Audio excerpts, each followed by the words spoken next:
Hello viewers, মনে করেন আপনার সিদ্ধান্ত পিন বার ক্যান্ডেল দেখে এন্ট্রি নেওয়া, যেটি সাপোর্ট কিংবা রেজিস্ট্যান্সে তৈরি হয়।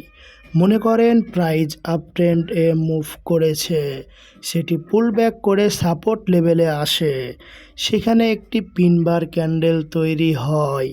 সেখানে একটি ট্রেড নিয়ে অনেক বড় প্রফিট করতে পারেন।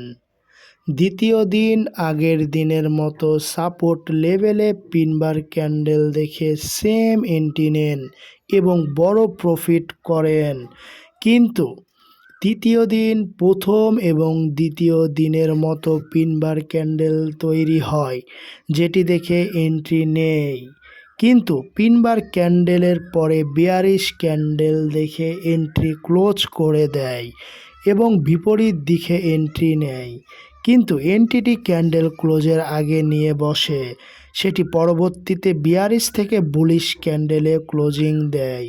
তারপর সেটি আপট্রেন্ডে মুভ করে এবং সেটি অনেক বড় ধরনের লসের কারণ হয়ে দাঁড়ায়।